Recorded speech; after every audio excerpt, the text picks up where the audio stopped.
this whole paranormal community is probably one of the most toxic communities in Oh, existence. yeah. Once they enter, Right. like, I am Bob, and now I'm talking about the paranormal, they just become fucking assholes. They talk about how, like, oh, you didn't set that up right, or like, Yeah, you didn't do it the way I acted did it. Yeah, you talk too much, you don't talk enough, you ask dumb questions. Yeah. Why did your face look like that? It's like, it's wild, this community.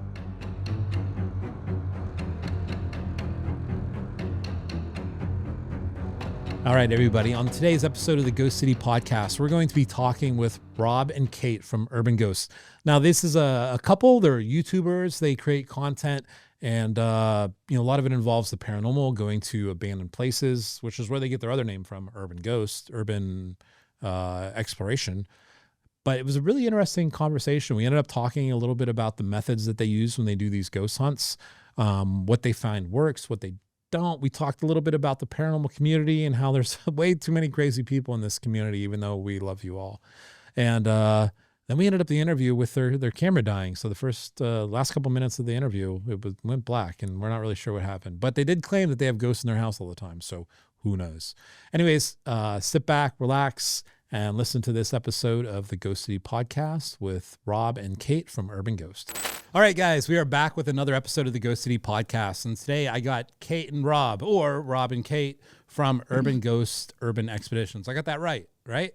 Yep. Yay. Pretty. Yay. So Rob and Kate, they spend a lot of time looking for ghosts, which, as you know, that's kind of what we do here too. So I figured let's get them on the podcast and talk ghosts and ghost hunting and paranormal investigation, all that kind of good, happy stuff. So first off, welcome to the show, guys. I really appreciate you taking some time to join us. Now, who are you? Not everybody who's going to tune into this is going to know who you are right away. So, who are you guys? How did you get started? And why are you doing what you're doing? Well, that's kind of a big question. Those are the only kind I ask. Yes. About 6 years ago, she's relatively new to the channel, in fact.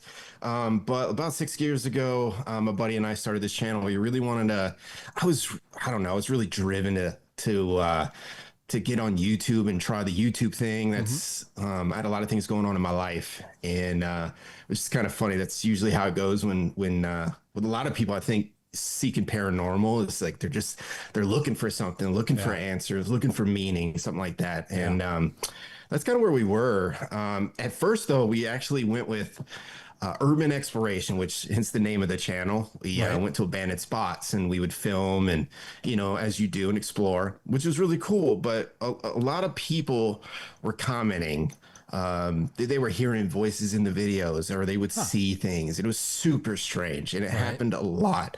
And we didn't think anything about it. Like, we really didn't intend to jump into the paranormal space at all. So you just started, you just wanted to go to old abandoned buildings. It wasn't about ghosts at all. Yeah.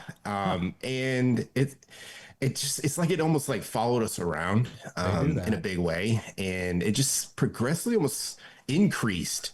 No matter what we were doing, if we were just walking around the woods or we were just filming abandoned place, it didn't really matter. People would send us screenshots, they would see things, and it was just pretty wild. So we decided to kind of switch it up and add in a little bit of scary stuff that was super popular back then. And here we are. We went full into actually investigating, and it's kind of a long road to get here, but I've been really, really interested because, again, this stuff keeps happening. I mean, we were testing out the video in this room, in fact, just to make sure all of our stuff worked. And we filmed a little bit, recorded it, and there were odd voices in the video. It's super weird, and it's always fascinated me. I know, like, on YouTube, it just seems like a lot of people don't necessarily care about that kind of stuff as much. They want the sounds and the scary. But to me, this is so interesting. Like, why does that happen? And you'll find a lot of people, they're not always interested in the why. They just want to see the the shadow figure walk across the hallway. Exactly. And but then you try to tell them about the history, like, oh, here's who we think it is, and they're like, we don't give a shit. Just show us another fucking shadow person. I know. So and that's been the real difficult thing, I think. being YouTubers is finding that balance of what's entertaining to like everyday viewers Yeah. who aren't like kind of really into the paranormal. They just want to see something kind of scary or weird or different. Maybe see some evidence. Yeah. They don't really understand or like all the different equipment we try to use and all. So it's been really strange. I mean, trying to be really serious about investigating, but at the same time be creators. It's like a really weird balance on social media. It's really tough to do. Yeah. But I think we've managed to really be successful doing that. But yeah, I mean that's basically it. She joined in what, like 2 years ago now? Yeah, 3 years Kate. ago? Yeah, Kate. How'd you end up here? Well, we met and started dating. This was a little while ago, 2019. Right. And I joined the channel really. I started being on some videos, but I'm from New York and he was from Florida. So you guys met in the middle. Yeah. Yeah. So I started on being actually integrated into the channel in 2021. Okay. So Yeah. that's how long I've been really doing it. She's been massive because she has this weird things seem to follow her in a big way and impact her, affect her, similar to me, but in this different way. And really, she just draws something out that's really kind of different. She's been really big in terms of Estes Method. We've been trying that a lot in the more recent content, and she's super sensitive to that kind of stuff, and it's been awesome. In terms of collecting a lot of information, it's really creepy, really scary. It is. But yeah, she's been massive in terms of like helping this channel out, kind of go in this direction. And people are really been connecting. It's really awesome. Well, good. Awesome. I'm glad to hear that. Well, so now you're at a place where you're trying to balance paranormal investigation with content creation and you know, Yes. building that reputation online. But anybody who's done ghost hunting, we all know ghost hunting is actually very boring for the most part. and like, Yes. so I imagine yes. that's part of the challenge is, you know, how do I take something Right. that, you know, if we're in a haunted location for 8 hours, we might actually have 5 or 10 minutes of actually anything going on. But how do I make that into content that people want to Right. watch and listen to? And you mentioned the Estes method, and I've noticed that, you know, one, that's a good method just visually, right? And audio, because people have to, you know, you're showing the different things and stuff. But for people who don't understand what the Estes method is, what is it and how do you guys use it in your investigation? So, when did we first use it? It was Wildwood, right? Wildwood Estates. No, it was in the backyard the first time we tried it. It was on a live We did stream a test. actually. Yeah, we did a live stream. That's just pretty wild. But Right. so I think it was you who like told me about it. I wasn't really familiar with it and all the different variations and stuff like that. I wanted to try it because I wanted to add something that wasn't just RIM pods and spirit boxes and something that was visually appealing. And a little bit more intense, that I could change some angles and play around with that kind of stuff, just trying to make the content a little bit more interesting. And I wanted something that's relatively new that people have never seen before. So talk us through the process. Like, how does it work? If somebody wanted to try this at home, what do they need? How do they do it? What are you hoping to get using this? So Estes Method is effectively just a more enhanced spirit box session, except the idea is that you have one person using headphones. So you're listening to whatever spirit box you choose or sound device. Some people use phones or like some of the apps and stuff. But and you close yourself off. You sit in a chair. Some people tie themselves up. We don't do that. That sounds like something else. And Some you other type wear of a blindfold, Yeah. right? So you're closing yourself off from all other exterior sources of information. Basically. Yes, and the idea is that you, kind of in a way channel, but like it's almost like the experiments back in the day where they would sit people in like closed off soundproof rooms by themselves. Right. It really opens you up, I feel like. And a person on the outside is asking questions, trying to, just like you would in a spirit box session. Right. You're asking questions, but the person isn't aware of that. They don't know what you're going to be asking. They don't know what you're saying. Right. You're just listening directly from whatever device that you have. Like we use the Ghost Stop S Box, Okay. S Box 2, and we have gotten some crazy results. I've tried it and had some really intense experiences doing it. Other people have as well. Like I said, she's very good at it. But you see, after even a few minutes, you like it's really trippy. It's really, really trippy and hard to explain unless you've ever done it. But So it's the idea is like, you know, in this case, you know, let's say you two were doing it, you would take Kate, you put headphones on her, possibly blindfold her, possibly tie her up, which, you know, we're not even getting into that. But and she's in a room by herself, let's say, and maybe you're in another room asking questions. Now, Kate has no idea the questions that you're asking, but what I'm picking up on is what you're trying to get is maybe Kate, as she's hearing things come through, she's saying, you know, Bob, or, you know, said it was cold. And you're trying to match up what Kate's saying to what you're asking, hoping that it actually makes sense. As in like Kate's hearing real responses to the questions you're asking, right? Right. And it's in a weird way trying to get rid of like pareidolia or bias that you might have or the other person might have. There's no way, I don't think there's maybe any way to really completely get rid of it. Right. But it's a way to kind of do that. Plus, it's allowing that person to really get into the spirit box, whatever you're using, really dive in and only hear that. So you're better able to filter out a lot of the nonsense that comes through those, which is extremely difficult to do if you're just listening into it, even with a speaker or something like that. Right. And it's just, she really hones in. I mean, you can really dive in. And after a while, you almost go through a really deep experience. It's like really intense. Yeah, like a trance. Exactly. You, after every experience, we typically feel really drained, really, really tired. I've tried it at Wildwood Sanitarium up in New York. And I almost passed out during, and sometimes it feels like you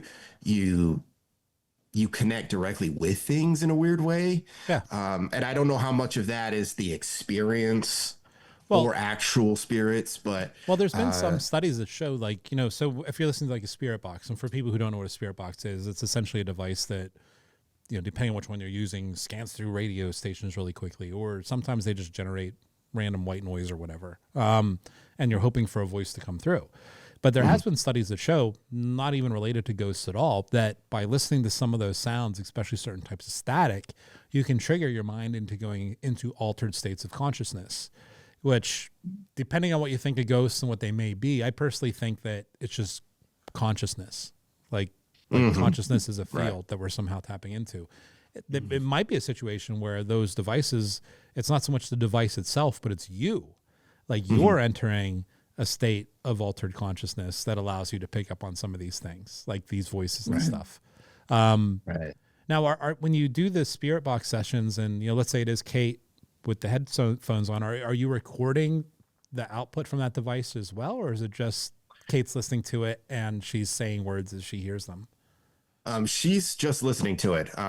We chose the Ghost Stop S Box because it will allow internal recording, but we just haven't started it yet. The idea being is, one, trying to figure out in a way how to do that on a YouTube video and not make it abrasive for people listening. It's been tough for us.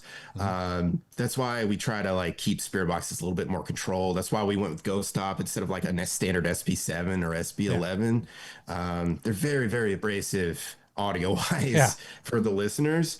And it turns people off. A lot of people like listening to what you get, but I think a lot of people are leaning towards like apps and stuff like that for this kind of stuff, because it does clean a lot of that, but then it becomes questionable. So it's kind of one of those weird spaces. Again, it's just dealing with content creating versus us just going out and investigating and collecting evidence. It's just kind of a weird area for us. And everybody in the community has their own ideas and beliefs about that kind of stuff. But yeah, for the time being, I record. Now, sometimes I'll get a camera shot that's close, or her audio, because we use audio. It does pick it up. So we are able to have it a little bit in the shot, or a little bit in the video rather, just not very much. Yep. Another just for the nature. a variation of that. So I've actually never done the Estes method, even though I'm pretty familiar with it. But we used to do, so, between 2012 and 2020, like I was on the road a lot doing ghost hunting all over the country as part of, what Ghost City Tours was doing. But in the past few years, I've done other things with my life, mostly because that started to get, I was on the road 26 weeks a year. I was like, fuck this. Like, this is too much. But one of the things we used to do back then, it's similar to what you're saying, but we'd use a whiteboard. And we would not use a spirit box. We would just use a Roland voice recorder with headphones on. So it's recording and the person's listening to it. And it was similar in the fact that we were separated, normally by different parts. Like I remember the last time I did this, that we got really good results was in Old South Pittsburgh Hospital in Tennessee, which if you've never been there, go there. It is the most haunted place I've ever been to by far. And like you guys, I've been to a lot of them. Like I've always wanted to go there. We went to the sister location that they opened up, but we haven't been to South Pittsburgh. That's something on our list for sure. Yeah, if you get a chance, go. But what we'd do is we'd have a whiteboard. And it doesn't have to be a big one. It could just be a handheld one or whatever. It could even be a piece of paper. We just had a whiteboard, and we had the different markers. So I would sit a couple rooms over from my buddy, or he would sit a couple rooms over from me, and I would just write a question on the whiteboard and then hold it up. Or like I would even write questions on there. Like I would write like, what color is this circle? And I'd take the orange marker and I'd draw an orange circle. You know how it goes. Not every time, but you would be surprised. Like, and he would be like, something just said orange. Does that make any sense? And I'm like, holy shit, I literally just fucking wrote. That's awesome. Like I remember one time I was holding up pictures of food. I was literally, and I wrote on the whiteboard because I didn't want to say anything out loud to influence him because he has a voice recorder now, so he can actually hear if I say anything, even from a couple rooms over. So I'd write the question down and I said, what kind of food is this? And I was holding up pictures of food and one of them happened to be a meatloaf. And he goes, meatloaf. And I'm like, how the hell is that a coincidence? Whoa. You know what I mean? Like if they're going to say anything. Wild.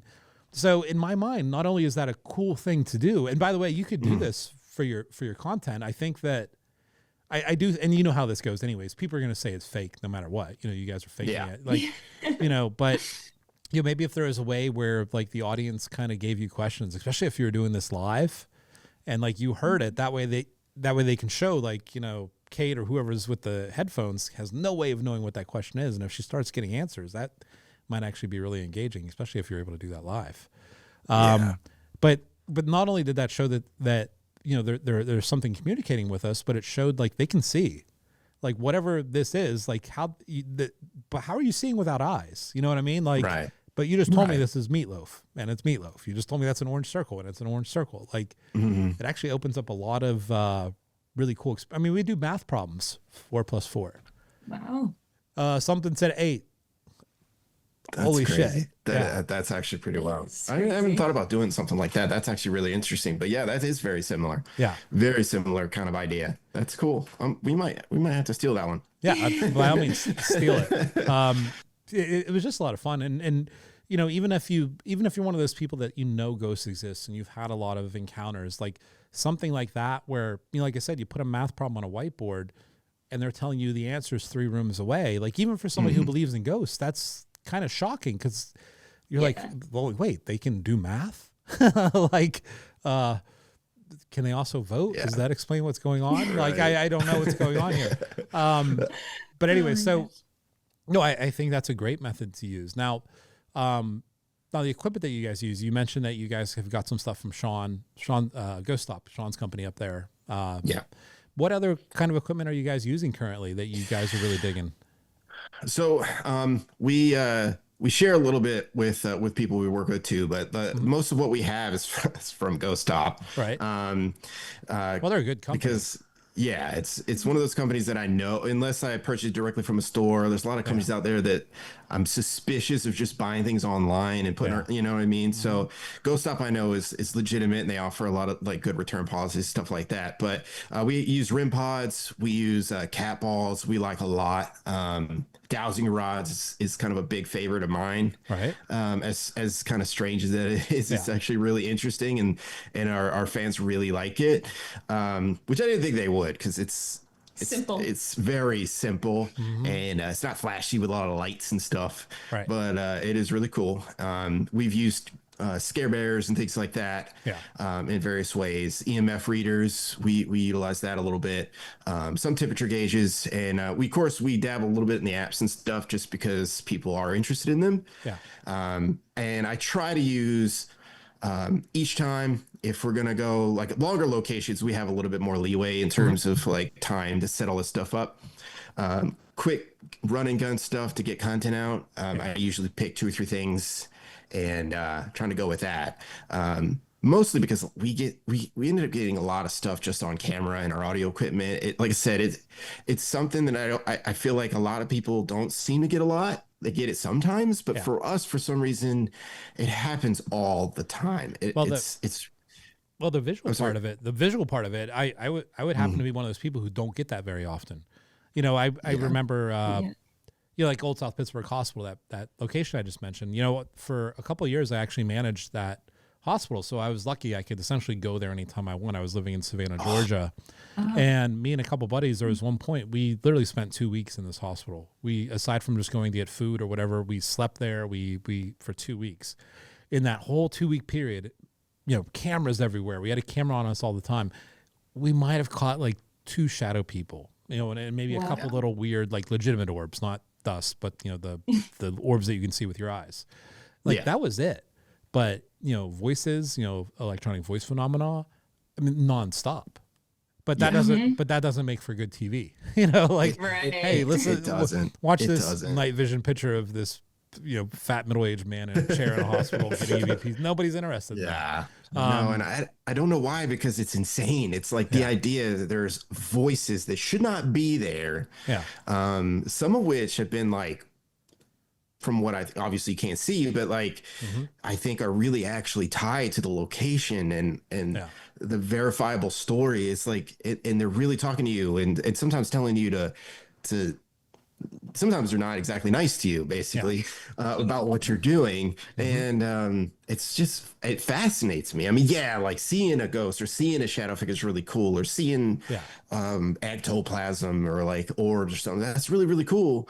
But I like the EMFs. I feel like they're much more personable. Like you're really getting something directly from something. Yeah, and it's almost like, you know, like you're literally having a conversation. Like it's one thing to just walk, you know, even in real life, to watch somebody walk across the street. It's another thing to talk to them. You know, it's a whole other dynamic, and it's the same thing applies to this. Now, the voices, you know, you kind of said something like, you know, like where they come from or whatever. So I actually, when we were, a lot of these stories involve the hospital just because we spent so much time there. And that's where we had time to like do quote unquote research, because we weren't on somebody else's time limit. But one of the things that we figured out with EVPs is that nothing's talking to you. Like, and I'm very confident with this. I don't know if you know Lloyd Arbach, you know, the guy who runs the Ryan Institute. He's a very well-known parapsychologist. He's on one of the episodes we just released. Yeah, I was able to watch a little bit of him. I'm slightly familiar, but I haven't finished that, so I'm not really well versed. So I ran my theory by him, and he even said, he's like, that absolutely makes perfect sense. Like, that is how it should work. So my theory is that when it comes to, you know, ghost voices, there's actually 2 types, and this is pretty well established. You have the EVPs, which are things that you can't hear, and then you have, you know, disembodied voices. And I think those are 2 totally different phenomena caused by 2 totally different things. So on the EVP side of things, what we actually ran an experiment. We created, and this would be good for you guys too, if you guys were able to do this. It's not that hard. You build a well-built plexiglass box. It doesn't even have to be that big, you know, 12 by 12 by 12 or 8.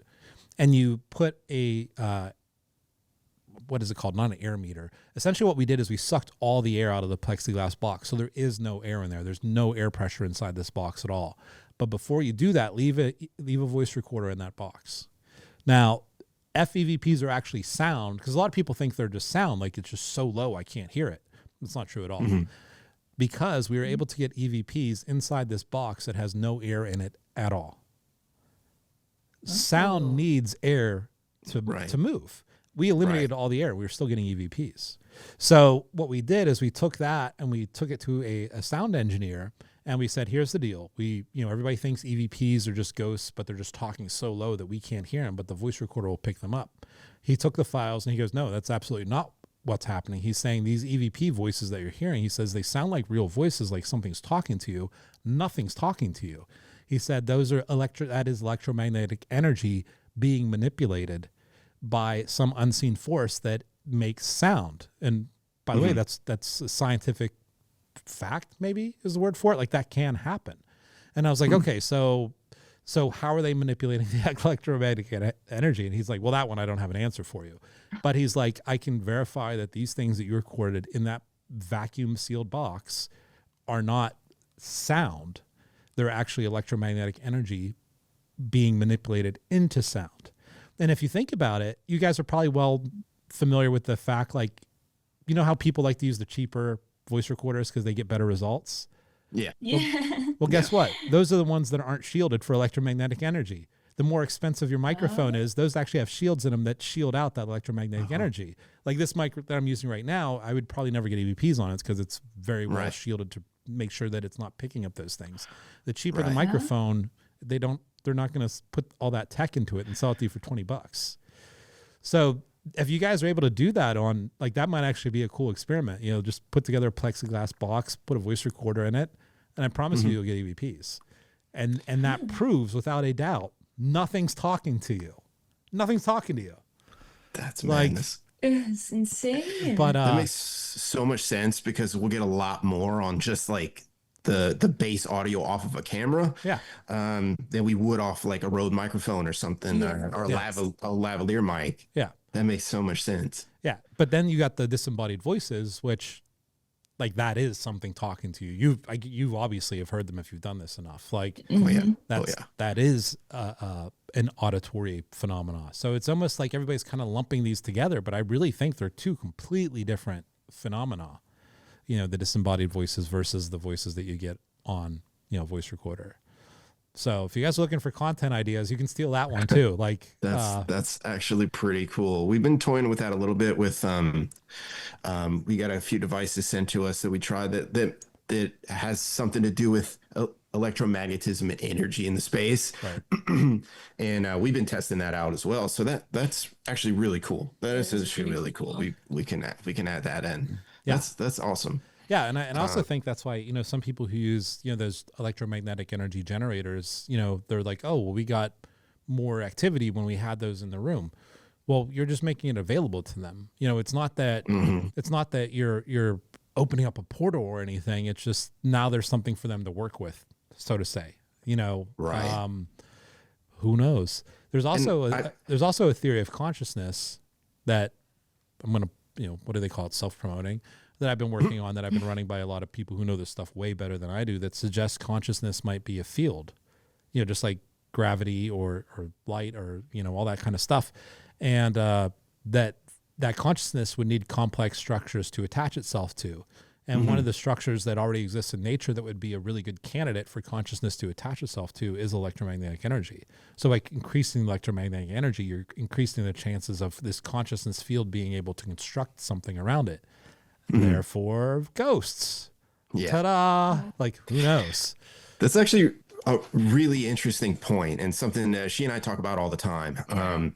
Is if we go out and we're super serious and we're just trying to get a video done because we have to get a video done, and we're not really having a good time, and we don't really get much of anything. Right. And when we go out though, and we're actually like a little bit more loose, and we're having a really, really good time. And it's kind of probably, I think, what happened early on when my buddy and I were just going out goofing and trying to make content and laughing and joking a lot. The more we just didn't worry about it and we had a good time, I feel like there's more energy in the room and more stuff tends to happen. Yeah.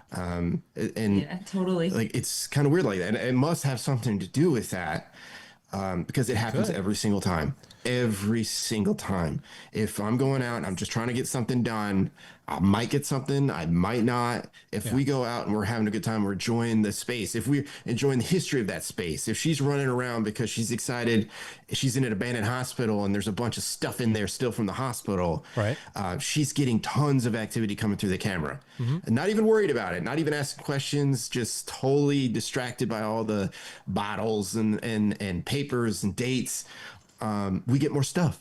And it seems like the more energy we bring, I guess it ties it to like some sort of energy coming from consciousness. Mm-hmm. You seem to be more open. And Yeah. it's kind of wild how that works. And people that are just really don't believe in this and they are going in and they're like, they just want to prove you wrong, or they just, you know, they already think it's all nonsense. They don't really experience a lot, Yeah. if at all. And I think it has a lot to do with it. Yeah. I definitely think it has to do with, you know, the energy that you're bringing to the environment. I think you're absolutely right. I mean, even here at Ghost City, it's kind of funny. We get new employees and, you know, not all of them believe in ghosts. Actually, Paul back there, he doesn't believe in ghosts at all, which is totally fine.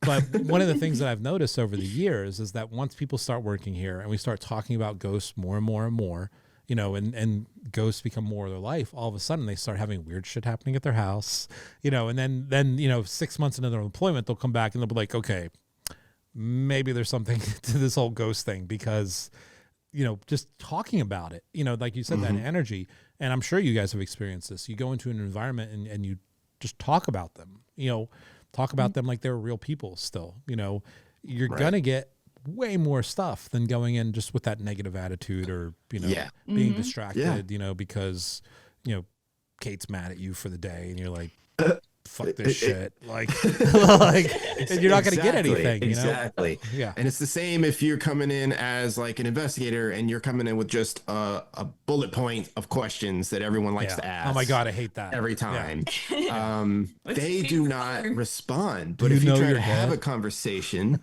like treat them like people, you get a lot more. You do. I've always, you're absolutely right. Like, you know, we used to hold these big events where, you know, we'd rent haunted locations across the country and people would come join us. And, you know, I'm not making fun of these people at all because they don't know any better. The only thing they know is what they've seen on TV, which for the most part, that's nonsense, you know, like, Right. you know, but the number of times I make that joke, do you know that you're dead? Like, you know, and you don't want to make them feel bad, but you're like, all right, guys, you know, let's kind of forget what you've seen on TV. And I said the same thing to people. I'd say, talk to them, you know, like that bar analogy, you know, talk to them like you just met them at a bar and you just want to know more about their life, you know, ask them what they did today. And, you know, like, hey, how are the kids doing? And you're going to get 100 times more responses than, you know, do you know you're dead? Where are you at right now? Like, Right. it's like, all right. Oh yeah. Yeah, Oh yeah. I'm not I mean, fucking talking. people laugh. Like when I set up equipment, I explain it to them and I tell them where things are and what it would do for me to help me out. Like I'm really address them like they are actually there. Sometimes I think I'm just literally talking to myself in the ether. Well. But like, you know, I try to do that. And when we first started, that's what we did. I guess that you're right. That's really all you know, because that's what you see and you're nervous. You don't really know what to ask. Yeah. And the more you do it, the more comfortable you are. And like a couple of years ago, I just decided, okay, this sounds stupid. And if I were being asked that, I'd be really annoyed, especially going to like a really popular location where people are coming in all night, every night. Yeah. You know, and doing that, I'd be super annoyed. Yeah. That we're getting cliche questions. I'd be like, all right, just go away. You know, one of the best EVP. I mean, it was like a 20-second clip, but in that 20 seconds, I got more direct responses to any question I ever asked. I was actually walking through that hospital again, and I was walking through the geriatric ward, and I was just walking down the hallway, and I kind of half yelled. I was like, all right, guys, who wants Jell-O for dinner? And we got like, it was 4 voices that all responded to the Jell-O question within probably 20 seconds. Yeah. And it was once again, it's like, you know, but if I walk down that hallway, tell me your name. Like I would have got no responses, but you know, I'm asking about fucking Jell-O. You know, what flavor Jell-O do you want with dinner? And I got 4 responses in 20 seconds. Like it was one of those, you know, just talk to them like they're real people. Or you guys have almost certainly noticed that there are a lot of times where you're not even doing like a real EVP session. Maybe you just have a voice recorder recording somewhere and you're just hanging out talking. Like the number of times they interject themselves into your conversation or have something to say. Oh yeah. Like it's a major bane of my existence when editing, trying to put this content together, because those off clips and stuff that you cannot use, Right. um, And why can't you it- use them, Rob? like in a video format, because you gotta really make you really have to make a lot of YouTube content, especially now with shorts and TikToks and Yeah. reels, Oh, I much thought you more were gonna. I concise thought you and were to gonna the say point. something. I thought you were gonna say something much more funny, like we were all wasted or something like Oh, well, yeah. And yeah, I mean, you joke about the place. You're saying stuff about us being tired and all kinds of stuff, but like it's usually just extra stuff that doesn't fit in like a concise format for a video, hmm and it's so hard because some of that stuff. Sometimes you're right. It's like you'll get some of the best evidence in that. Yeah. You'll see things, or they'll be talking to you, hmm and again, it's because like nobody cares. Everyone's just real comfortable, high energy, and relaxed. No Yeah. one's trying to force something out, and it sucks. I use that a lot, like when I can for like short form content because hmm I want to use it, but it's terrible when like you're trying to put a video together and you're like, oh, that's so good. Right. I But can't use cannot it. put it in this. It doesn't fit. It doesn't work. It's kind of Well, one of those on things. the non-content producing side of that, it also just makes you aware of how much this stuff is always going on around us. Like this Yes. isn't like something that you need to go ghost hunting to find. Like No. I'm actually convinced that No. these things are everywhere. Like even if you think your house is haunted, they're there. Like they are Yes. everywhere. They're in fucking Yes. Walmart. You know, like Oh, they're yeah. they're everywhere. Yeah. I've Like literally said that very thing yeah, in my videos. I'm like, I think the old way of thinking where things are tied to spaces yeah, it's nonsense. is nonsense. I think that this is all around us all the time, no matter what we do. And we're just connecting at that point. And Yeah. I think sometimes a lot of stuff when you go to a location has nothing to do with that location, in fact. Right. I think And it can. it can, and sometimes it does, hmm but for the most part, like it could have been brought in by somebody who went there, or they could just happen to be there at that moment, or Yeah. I think it is all around us. Just it's crazy. You're Well, saying so much of the stuff that like she and I have just been discussing back and forth to try to well, wrap our heads around this stuff. It's wild. Well, the idea that, ghosts, whatever they are, and when, by the way, I don't know what they are. Like that's part of Yeah. the fun. It's like I always tell people, I'm like, I don't know what ghosts are. I just know weird shit happens and we're able to document it. Like, Right. but this idea that if they are what most people think they are, the fact that they're contained to a specific house is just stupid, quite frankly. Yeah. Like, Yeah. oh, I'm some supernatural being that has all these powers that I can like talk to you and I'm invisible and I can move things. Oh, but I can't leave this bedroom. Like who put Right. that law in place? Like, um, Yeah. it's silly. No, I, I I'm convinced that they're everywhere. I actually think it has more to do with you than the location. I think it's a combination of both, but I think it what you get is more dependent on who you are and your experiences and how open you are to things than where you're at. right. Yeah, I agree. 100%. And I think it also matters, like it actually impacts directly positive versus negative experiences as well. Right. And different people experience different things in different ways. And just like I said, she experiences and brings in things that are completely different than things that I bring out when I go to spaces. So you're absolutely right. I think it's all around us. I think your energy matters, Yep. and which would make sense if these things used to be alive or weren't. I don't know if Yeah. demonic or what. I don't know, but that makes perfect sense because there are some people who just want to be at home all the time and the places they know, and then Yep. there are people who like to go around. Yeah. And I think certain individuals might be like a giant beacon or light bulb for some of this stuff, and if they know you can speak with them or speak to them as it that like they want to speak, they're drawn to you Yeah. for whatever reason, just like people. And Well, here's the thing that I don't think any of them are drawn to anybody. I think Hmm. going back to my idea of consciousness being a field and because the general idea is like you have a brain and it creates consciousness. Like what I think is that your brain does not create consciousness, your brain receives it. So it's not that so much that they're attracted to you, it's just your brain it is open to a wider range of that field of consciousness, which allows you to experience those things and kind of receive those signals of consciousness that other people just are not able to receive. And I'm not saying that that's science. I'm just saying that I spent like 6 years working on this thing. Chat GPT has really helped me out with the complex math to try to figure this out. And like, it makes a lot of sense to me anyways, but It does make a lot of sense, actually. yeah. Yeah.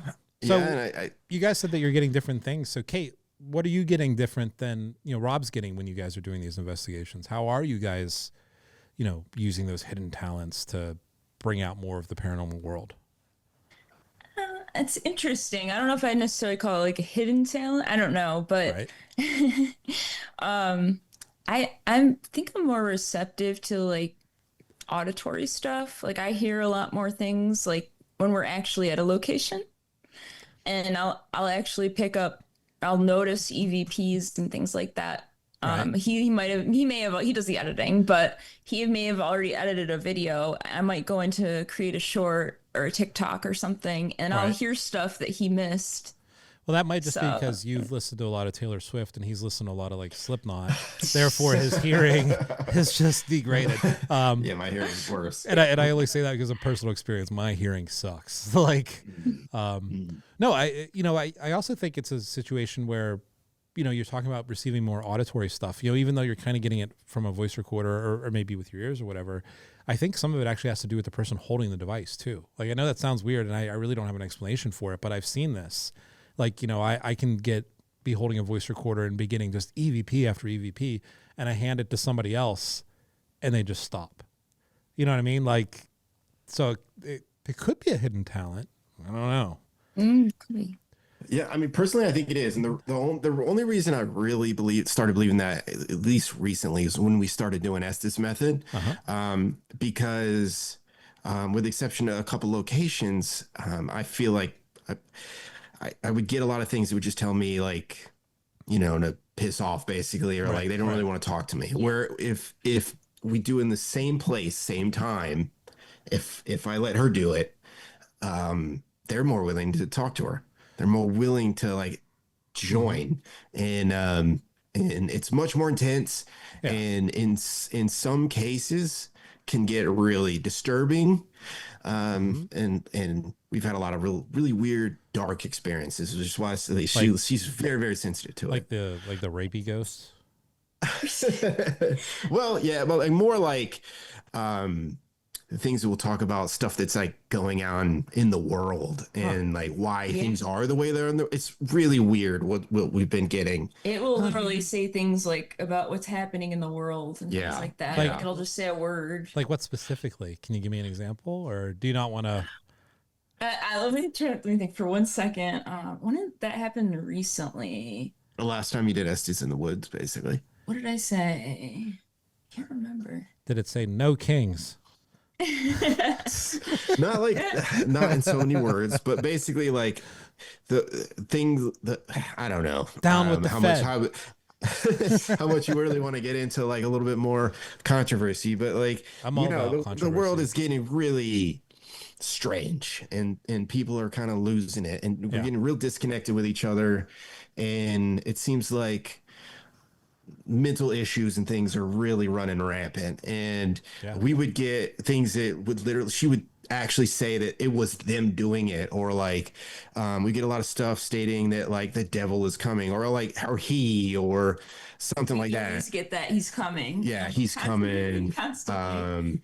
Like they're impacting the world, this is what they want. It's like super weird. Not always, but if we do this long enough, in some nights it gets really, really bad. It's one of the reasons why we advise, if you're gonna do Estes Method, do it for a short duration, because the longer you you can like get lost in you there. can get really lost in it. I've had, like at Wildwood, I was in way too long, and it was really hard for me to come out of it. It's just really strange. But like in more recent sessions, things have really turned darker. Well, I don't mind the controversy at all, if you guys don't. So like when you say darker, like what specifically are you referring to? Like, so by the way, you kind of hinted like they're like these entities, these white ghosts, whatever these things are, they're kind of like dropping warnings. Like, yes, I've had that happen to me before, not like in a political worldwide sense, but almost like a personal thing. Like, like at one point, I'm not going to mention the name, but I went to this location. It kept saying this guy's name over and over again. And I happen to have an uncle with that name, and I thought it was saying something about my uncle. Well, about a year later, I started dating a woman who actually happened to have that guy's name, but I never put two and two together. And that woman ended up just shitting on my life for like 18 months, but I kept saying it over and over again, like, you know, Wow. and I'm like, oh, wait, maybe it wasn't referring to my uncle. It's referring to this woman who just fucking ruined my life for 18 months. And Yeah. it could be a total coincidence at the same time, but I've got little things like that. When you look back, you're like, I wonder if they were trying to tell me, you know, this or that or whatever, because if they were, it makes sense now. It might not have made sense at the time. Yeah. Yeah. We've had warnings like that. Actually, a really kind of a funny one. We went to there's an old historic cemetery not far from us. It used to be I believe it was a Baptist church long time ago. That church has moved, but that cemetery stayed, and it's still in the woods. And it's kind of an historic spot that zero people know about because it's just one random sign in the woods, and it's a pull off you wouldn't see unless you were looking for it. Well, anyway, we were getting some crazy stuff, Estes Method, the nights before, and we went to that cemetery, and I had been there a couple times before, and they had been telling me not to go. They were very When you say abrasive. I had been getting warnings through Spirit Box and through apps and dowsing rods that they don't really want us going there. They don't really want me going there. There's a lot of unmarked graves there. I don't really know what they are because the papers and things have all rotted away over the years. Right. Even the metal. And the metal is deteriorated. There's just a lot of them, and there's only a few of them that have been documented online and stuff that I could find. But there's a few families at the forefront of the cemeteries. You're walking into the woods that are Civil War veteran families. Okay. Prominent families in the area, basically. Dun, dun, dun. And I always go back there, and once I pass that line, I start to feel very uncomfortable. You start to experience things like nausea. But anyway, this particular night, I had been getting warnings the nights before because I had gone there a couple of times. So I decided, all right, it'd be fun to bring her. We'll go out there. And same thing as always, go out there. We walk in, we're trying to talk to them. And we're getting weird things through. We use like Spirit Talker apps, stuff like that. We haven't gotten to a point where we're doing like a Spirit Box session yet or anything like that. We're just showing everybody the locale. We ended up picking up a lot of voices on camera telling us to go away, that we're in danger. Stuff. Yep. And so I had passed that line, and she hadn't yet. And I started feeling really uncomfortable, really uncomfortable. Well, anyway, I ended up getting stung by some invasive wasp. Yay. And fun. she ended up running away. She left me back there. She's terrified of bees. So That's how you know you're in love. When the other yes. person's in danger, you run. Yes, Yeah. yes. And on camera on the video, you could see her little feet just.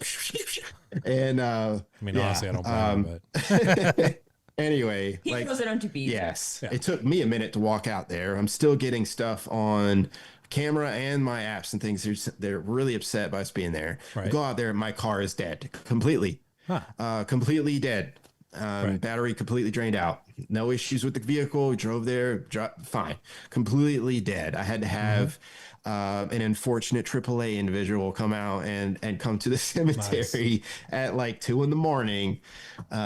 To Sunday. yeah. Oh, he was freaked out. I'm sure he had stories, but yeah, I mean, we do get warnings a lot like that, and we do get to places such as that one where they really do not want us there. And that has picked up a little bit more since we've gone to certain spots and maybe engaged with certain things that maybe are now interacting with us a little bit more, and they don't particularly like it. It's kind of changed the dynamic, and that's when, like in more recent months, maybe 6 months to a year, things have kind of taken a turn. And I think some of that's the energy out there in the environment.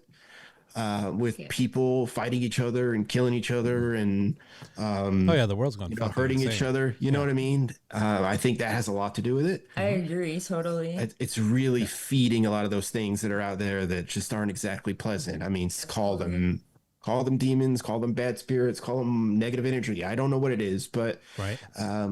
I think it's really, and they're doubling down, and I think directly um, impacting the environment as well with their energy. In fact, the person I used to shoot with end up exiting, and he had a lot of problems with these. I mean, Yeah. they would come through and talk about his family, and they would talk about my family and issues I had with my family, and they know exactly where to hit you. It's weird, and I don't know how much of that is you Yeah. putting that information out there into the environment. But yeah, I mean, that's like I said, and she's very, very, very sensitive to that kind of stuff and picks up on a lot of that stuff. It's really helped me out a lot on Right. these investigations. But yeah, it's kind of wild. The Yeah, stuff. it is weird how they like know things about you, and you know what, but you touched on an important point though. Like, is that actually us? Like some other version of our own consciousness that's kind of playing against the one that we're aware of, because at the end of the day, I have a story where, first off, talking about demons, demonic and stuff like that, I don't know that I actually believe in demons, like especially from a biblical context. From a biblical context, I do not believe in them at all. But there are certain traits that when you encounter something that it kind of like, if it meets this criteria, it might be more than just an average ghost. And one of those is like, whatever this is, will just know everything about you. Like, and there was one, I was in a location and we came across something that we thought might be whatever that is. We'll just call it a negative entity.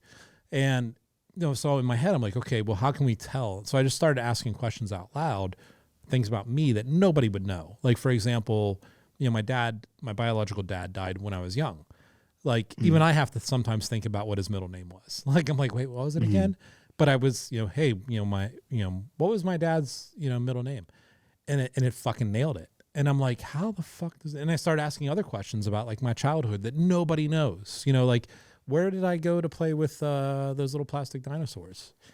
And, it had those questions. And what was weird about it, this was not like, it answered me like 1 out of every 10 questions. Like, it would answer me right away within seconds and the right answer every time. That's why I was like, holy shit, is this actually, quote unquote, what people call a demonic entity? Because I was doing other stuff too. It was actually physically hurting people and stuff, But then when you think about it, because I try to be as logical as I can.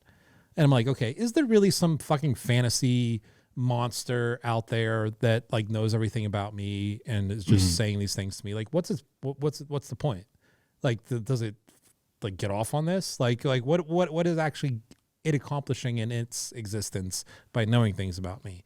So therefore, is it possible that this is just some weird quirk of the human brain and consciousness that we're just not aware of, where, we're essentially creating this other, like, maybe the demon is you, like, kind of thing. Maybe, and Right. Yeah. but it is weird because it just knew everything about me. Yeah. And I'm like, Yeah. That's scary. It has to be me though. Yeah. Like, And some of it always seems to be some of the most personal, like really sensitive areas that like no one knows or most people don't know. And it does kind of freak me out a lot sometimes when I'm doing this. It's like, oof, that's a spot. That's weird. That's really weird. Well, what is that? One of the things I started to do over the last couple of years, because even though I don't, go out and investigate that much anymore, just because I'm running 6 fucking companies and all this other stuff. In my house, I still have a very haunted house, even my wife, who's now my wife, but when she first moved in, she was taken back by all, like, just seeing stuff and hearing stuff and just all the time. And it freaked her out at first. Now she doesn't really care. And I still do this. I know they say don't do it, but I'll do EVPs in my house all the time. EVP sessions all the time. I don't give a shit. But one of the things that I've noticed is when these negative things start coming through, I start talking out loud to it as if I'm just talking to myself and I'm making fun of myself. Like there's been a couple times where like things have come through where it just gives me that anxiety and like, oh God, like what did they mean by that? I'll be like, hey, Tim, the other part of me just said this. Like, what did you mean by this? And they just go away. Like I start talking to it like it's me, just like a angry version of me, you know, instead of trying to like, oh shit, like that sounded demonic. I'm going to like, and you put yourself in that mood where now all of a sudden everything you say and do is being influenced by this thought in your head that's, you know, the spawn of Satan or like some other negative thing. And I just started talking back to it. Like it was just a angry version of me and they just stop. And I'm like, well, That's crazy. That's weird. Like maybe it really is us. Which, by the way, doesn't make it any less spooky or any less interesting. Actually, it might make it more interesting. But, you know, and I'm not claiming to have all the answers, and I'm not saying that is an answer. I just thought that was weird. When I started talking to it like it was me, it stopped being angry, you know? That is really strange. That's fascinating. I mean, It is. That's what I love about this, and that's what I love about, like, interacting with a lot of people who have a lot of different ideas when it comes to this stuff, which I think is a kind of a sore spot for us. At least people take this super seriously and like what they think is 100% right and what you think is completely wrong and you're horrible. I love this because I don't know. I have my beliefs, and that's it. I mean, I have ideas and that changes all the time. And I like discussing this kind of stuff with pretty much everyone. Well, that's good. I think that's the right attitude to have because as you're certainly well aware of, this whole paranormal community is probably one of the most toxic communities in existence. Like the number of people out there that, you know, and maybe they're good people in real life. I'm not making judgments about them as human beings, but once they enter like I am Bob and now I'm talking about the paranormal, like they just become fucking assholes is what it is. Like, you know, my way is the right way and like you're stupid, and the way they go out of their way to bash people online and talk shit about it is bizarre. I know. I know it's they talk about how like, oh, you didn't set that up right, or like you didn't do it the way I did it. You talk too much, you don't talk enough, you ask dumb questions. Why did your face look like that? It's like, it's wild, this community. It really is. For a community and you know, whether we call it a hobby or a pastime or whatever we call this whole paranormal investigation thing, what I think is very funny is for a area of interest where we essentially know jack shit. There are so many experts out there, like they know everything. That didn't say that. That's this. That's this. You did that wrong. That brand of voice recorder isn't very good. Shut the fuck up. Like seriously, like and I love them all. Buy tickets to our tours, please. But you know, it's like once they enter into that space, it is a very toxic community. So good luck with that going forward. Unfortunately, I mean, we get it from both ends because being a creator, I mean, we open ourselves up to that in a big way and have for years. And that has shifted from just your standard trolling on the internet to this specific community. Everybody is, oh, well, I'm more real than you, or you're not real at all, or blah, blah, blah. And everybody's trying to hurt each other. You know, and I'm like, guys, I mean, we probably cannot actually prove any of this. We're just collecting data and coming up with some ideas and trying to talk about it. And everyone's coming at it with their own religious beliefs, their own cultural beliefs, their own experiences, you know, and beliefs. That's it. And I find that interesting. I'm super open to that. And it seems like a lot of people in this community are not. They're completely closed off and shut down. I mean, so do you think and I've thought about this before, do you think that what attracts people to the paranormal, you know, when we first started talking, you talked about like the specific type of person who's drawn to the paranormal, the type of person who, you know, wants to know more, wants all these things. Like, I wonder, and I'm being serious about this too, I wonder if there's a personality trait that if you are somebody who's attracted to the idea of the paranormal and investigating the paranormal, that also makes you a fucking crazy person a lot of the times. like if it's the same thing, like no joke. Like if those two traits are like intertwined, like DNA, like whatever makes you interested in the paranormal also makes you kind of, and not always, by the way, I don't want anybody getting mad at me because I guarantee you everybody who's listening to this can say like, oh yeah, I know people like that too. Even though I'm, you know, like like there has to be something to it, because it's not very often, like I try to think of myself as, you know, open-minded, and even though I'll poke fun or whatever, like at the end of the day, I respect you. I respect your beliefs, even if I don't agree with you. Like, Right. like in a way, at least good. You're putting forth the effort to try to understand what this is, but stay on your fucking path and quit trying to shit on everybody else's as they're trying to do the same thing. You know, like, oh yeah, it's like like I said, the amount of, even owning a ghost tour company, right?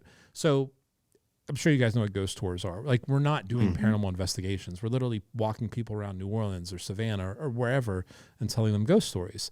This industry is the most fucked up industry I have ever been a part of in my life, from a perspective of the amount of drama, the amount of just just craziness. Like, anything that involves ghosts is fucking crazy. I mean, we got, you look at what's going on with the Conjuring House right now. Like, like there's good people on the side of it. And you know, and sometimes those good people are the only way that you hear about that. Like, you know, Jason Hawes, for example, like, I'm sit there and listen to his story about how he's dealt with that. And I'm not going to say too much, because she's probably going to sue me too. But, you know, but the woman who owned that house, and the amount of shit that, like, Jason and his family and just the paranormal community as a whole has had to deal with because of this woman. And then multiply that by 10,000. Like, that's the paranormal community right now. Everybody talks about unity, but they're always the first one to shit on everybody else, you know? Right. Right. You're absolutely right. And I think, you have the certain amount of people who at some point had an experience and are interested. Yeah. But that doesn't seem to be the norm anymore. It really is people who fell into this weird, I don't know, this just group that they all do kind of similar stuff, and they dive into the, like, real occult weirdness of it all. Right. And it's super negative, super negative all the time. And it's been a hard shift over the last couple of years. Used to, it was, they didn't really like you as a creator or whatever. They didn't like your show, or they didn't like the way you did things, or fake or real. That's basically all you had to deal with. Now, it's just runs so much deeper, and the personal attacks and the things that these people sometimes are willing to do to you is pretty wild. Oh, the amount of death threats I've got just as the owner of this company would blow your mind. And, you know, it was a situation where actually a couple weeks ago, I actually went out and bought my first handguns. I'm 45 years old. I've never owned a handgun in my life because of the Charlie Kirk thing. And this isn't a political thing, but what kind of clicked in my mind is, you know, all these death threats that I would get, you know, and I don't get them too often. They kind of come in bunches, you know. Like, a couple months ago, we hosted the Annabelle doll in New Orleans, and, you know, you guys might have heard, like, the plantation burned down and the prisoners escaped, which is totally unrelated, by the way, because myself personally, I don't even think that Annabelle doll is haunted, but I'll keep that to myself. But, you know, but all of a sudden, like, through Facebook and everything else, I personally got, it was between 50 and 60 death threats, literal people on Facebook and Instagram writing into this company, blaming me for bringing evil into this city, and they're going to find out where I am. They're going to kill me.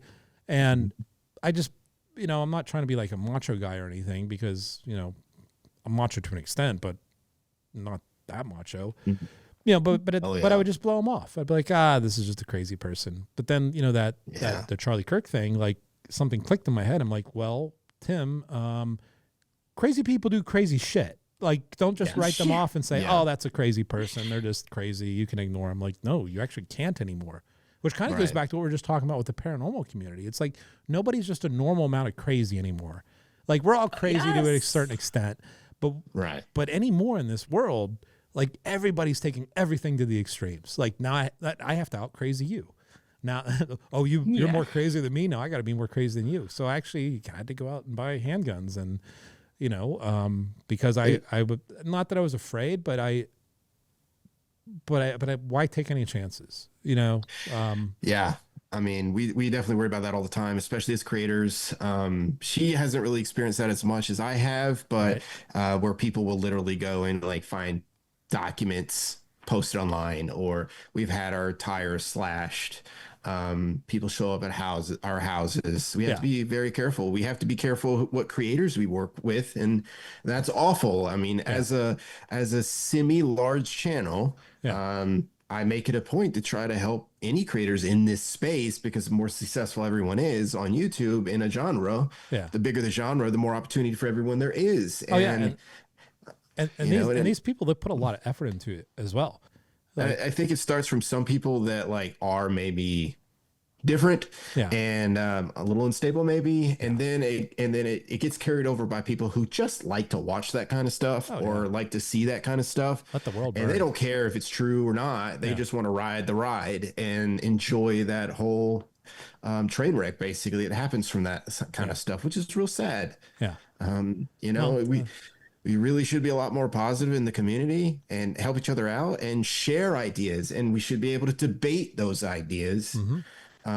Because again, I don't think we really can prove any of this. I think we're I all don't think guessing we can here. either. Yeah. It could be anything, and we probably will never know. Well, I always say to people, I'm like, here's what's going to happen. Because I already know exactly what's going to happen with this whole ghost thing. We're going to spend the next X number of our years thinking maybe we figured some of this out, or maybe we figured out this small part or that small part. And then we're going to die. And then we're going to realize every single thing we thought was completely fucking wrong. Like, I am convinced that whatever is happening in the afterlife, like it is, we're going to spend the next 40, 50 years of our lives trying to figure it out. And then we're just going to find out we're totally wrong. And that's okay. Like, we had a lot of fun in the process, but you know, Yeah. and who knows, maybe, you know, maybe if you figure out enough of those really tiny parts of what's going on, eventually you are able to maybe put together a bigger picture of what all this is. But until then, everybody just realizes nobody knows more than anybody else. And by the way, we're probably all wrong. And that includes you and me and everybody else. Yeah. So like, calm the fuck down and have some fun with it. Quit being a dick to everybody. So so what's next for you guys? I imagine that you probably got some more locations lined up maybe, or so what's coming down the pipe? So the situation is that, like, going into the winter months, everything kind of slows down. Travel gets a little bit more difficult. A lot of places shut down. So we're gonna back off and do a lot of local stuff here. Okay. We've been going through a little bit more historical stuff and getting to know the story of this particular area, which our particular fan base has really enjoyed, because there's some deep stuff here that I didn't know. And Deep back to the Civil War. Well, if you guys don't mind, colonial. What city are you in? We are in the Pickens area. So like we're in a tiny little town of like 6 Mile. That's part of this whole, like, Clemson, if you're familiar with Clemson, that area. So we're just outside of that. And well, that area is not just Civil War. That's a lot of Revolutionary War history as well. Exactly. And we've gone to a lot of the locations we had no idea were around, and gone to these, we're finding all these old cemeteries and old plantation ruins. It's been really awesome, and we're really we're learning a little bit more about the Cherokee history in the area and the negative history, and we're tying a lot of the stuff that we had been getting over the last years to a lot of that, which is really cool. And we're kind of taking the deep dive, so we're doing a little bit of combination of more daytime exploration history type stuff, and combining that a little bit more with some of the paranormal and stuff, at least until next year, which we intend to go to a lot more locations. But I really want to go to some of the smaller, not like super mega popular spots all over the internet, some things that are not well known, one, to promote those locations, because I think that's really important. Those people have to make living too, and I'm sure it's not as easy, even though there was an uptick, you know, after 2020 for obvious reasons. But it doesn't get a lot of traction, a lot of playtime, and I feel like we get a lot of the best results.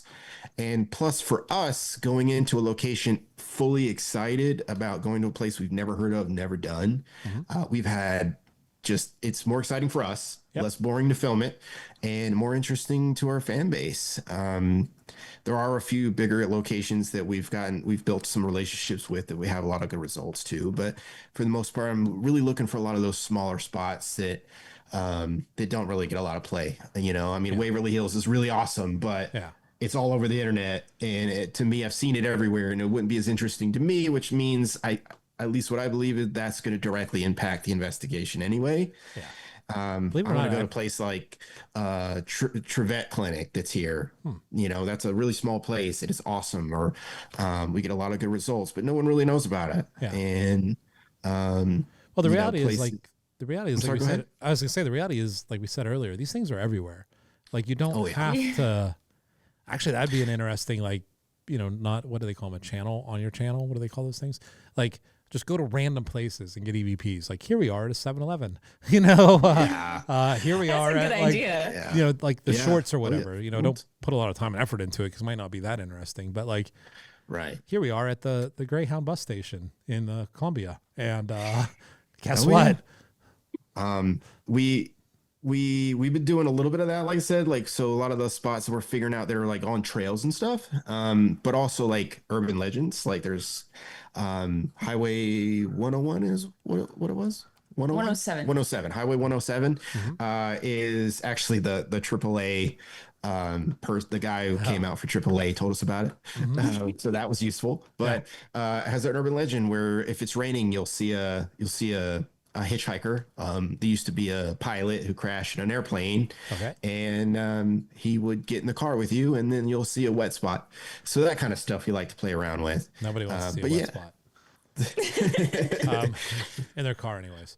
Yes, yes. I But just yeah, started like a another lot of like controversy. really random spots that aren't that interesting. Like I said, we get a lot more results and people find a lot more interesting, to be honest, Mm-hmm. over locations, just kind of sometimes just going into the woods. Yeah. Which is funny and surprising, and it's like kind of frustrating because you spend a lot of money and time to go to these big spots, but sometimes it's the simplest. Sometimes just in our office here filming, Yeah. you get better results and people are more interested in it. It's weird how it works, but Well, the marketing brand, my marketing brand, because even though I own Ghost City, I'm the CEO, all that stuff. Most of my time is marketing, right? Trying to understand people. What I have found over the years, the content that works the best is the content that people can easily visualize themselves in. And it's a hell of a lot easier to visualize myself as possibly finding, an old cemetery or just going out in the woods and being able to do this stuff. Because if I'm just a normal person renting Waverly Hills, like I'm not doing that. So it's kind of hard for me to connect with the content creator. But if you're showing them like, no, you can do this anywhere. Like that, you don't have to go spend a lot of money. You don't have to travel far. They're probably literally in your backyard. And here's how you find them. That I think that could connect with a lot of people. Yeah, and that's the name of the game when it comes to YouTube, at least, and a lot of these social media platforms. If you're going to grow, they have to connect with you personally as a character. Yeah, that's our problem. Nobody connects with me. I'm just like, I'm like, hey, Paul, what did I do wrong last time? And he's like, everything. Yeah, Everything. He's like, get a new, you need to do something with your face, dude. I'm like, they were even giving me hints on like how to sit so I don't look as chubby. They were like, you got to lean forward so like you don't look. I'm like, oh fuck, I'm not very relatable. that's I mean that all. I mean, honestly, that does matter. It matters like your face. It's really weird how it all works, and it's very complicated, and it's really hard like trying to combine those two things. And but it's a lot of fun for us to do, and that's what we're trying to figure out now. It's really kind of adding in what a lot of people are saying, because you have to dive into all the hate train to find like what the real feedback is, and still be creators and still be personable and still have a place where they can connect with you, and feel like you said, like they can do what you're doing, without one. There's a lot of people who watch us that can't do these things. Either they're of an age they can't, or they're disabled, or they just can't afford it, don't have time, whatever.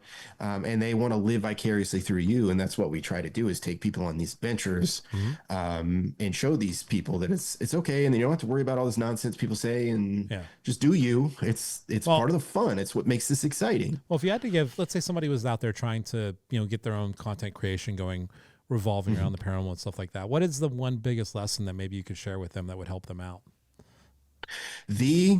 One, as far as like growing a platform and even trying just to getting get a started. community. One, don't overthink it. Utilize your phone. It's not really that serious. Don't worry so much about what your content looks like or sounds like just yet. Worry about what your content is and what you bring to the table, and really just get comfortable with that first. And like I said, it's not TV. It's not a movie. This is YouTube, or whatever content creation platform you choose. You really need to be personable They need to connect with you and feel like they can connect with you and have an impact. Because one, a lot of people like to feel like they are part of the show, which they are as a fan base. They directly support what you do. And they find that very important, and they take that very seriously, your audience. Because at the end of the day, when it comes to any of these platforms, engagement is everything, at least for the time being. It's very important that your fan base can connect with you. You cannot be standoffish. You cannot really be hateful. You can build a group like that. You can. Right. And sadly, negativity does sell really well in the entertainment space. Sometimes it's the only probably, thing that sells. yeah, it's probably not the base that you really want. From experience, it's probably not wise to really go that direction unless you really are okay with it. Yeah. But engagement is king. Do not worry about the small stuff. Try to just figure out your content, and figure out who you are as a character, because at the end of the day, even though it is not really TV, you're still playing a certain character on camera, and you have to appear a certain way, and you have to sound a certain way, and you have to come off the right way. So you have to figure all that out first. Next, everything else comes later. You know, lighting and all that fancy stuff comes later. And just, don't worry about it. Get something cheap. Get cheap audio, use your phone, cheap editing, rig. Do not obsess over perfection early on. Oh yeah. Yes, I agree. Yeah. Yeah, that'll kill you. And I think I'd also add, keep your expectations realistic. Yes. Yes. Because, you know, actually here at Ghost City, you were talking a little bit before we started recording, and I told you, you know, that this podcast that we're doing, we've talked about it for years, but we finally started putting them out maybe 2 months ago. And in that 2 months, we've got, you know, roughly like 250,000 views on YouTube, you know, plus all the downloads for audio.